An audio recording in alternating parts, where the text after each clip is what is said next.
அனைவருக்கும் வணக்கம். நாளை ஜனவரி 22 ராமர் கோவிலானது பிரதிஷ்டை செய்யப்படுகின்ற இந்த நன்னாளிலே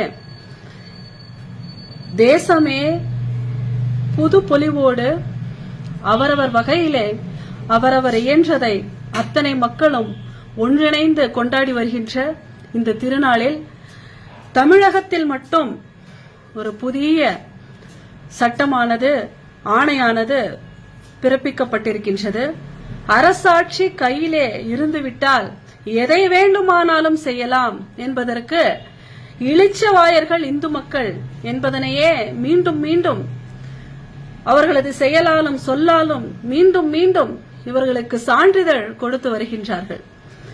உங்கள் கையிலே அரசாட்சி இருந்துவிட்டால் அதை நீங்கள் எப்படி வேண்டுமானாலும் பயன்படுத்தலாம் என்பதற்கு மக்களிடையே பிரிவினை செய்து அதில் குறிப்பாக இந்து மக்களுடைய உணர்வுகளினோடு மட்டுமே நீங்கள் விளையாடி வருவதை ஏற்றுக்கொள்ளவே முடியாது.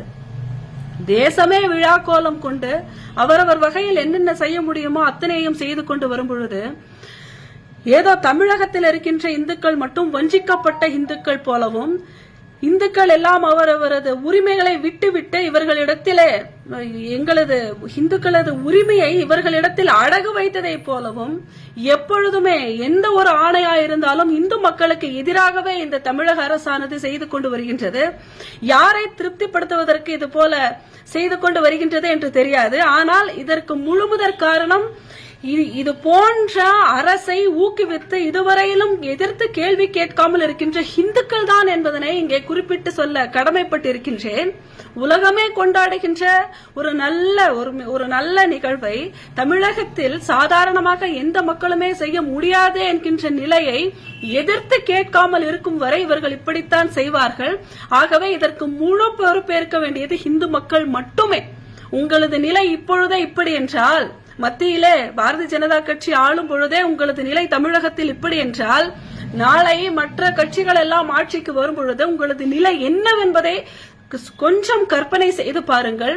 வழிபடுவதற்கு கூட உரிமையற்ற ஒரு வக்கற்றவர்களாகத்தான் தமிழக இந்துக்கள் இருந்து கொண்டிருக்கின்றார்கள். நாளை அன்னதானத்திற்கும் தடை, சிறப்பு பூஜைகளுக்கும் தடை என்பதெல்லாம் அநியாயத்தினுடைய உச்சகட்டம்.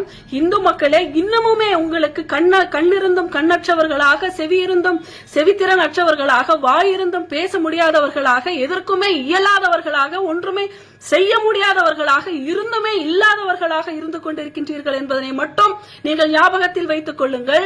இந்த ஆட்சிக்கு சரியாக பதிலடி கொடுப்பது இந்த ஒரு சம்பவத்தில் மட்டுமல்ல, வருகின்ற ஒவ்வொரு சம்பவத்திலுமே உங்களது எதிர்ப்புகளை தெரிவித்தால் அன்றி இந்த திராவிட முன்னேற்ற கழகமானது திருந்த போவதில்லை.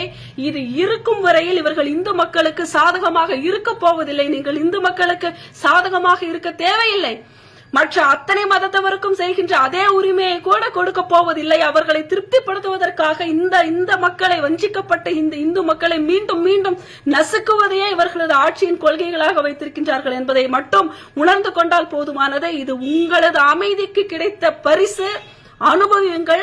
மற்ற மாநிலங்களிலே எல்லாருமே கொண்டாடும் பொழுது இங்கே நீங்கள் கொந்தளித்துக் கொண்டே இருங்கள் என்று நான் கேட்டுக்கொள்கின்றேன். நன்றி.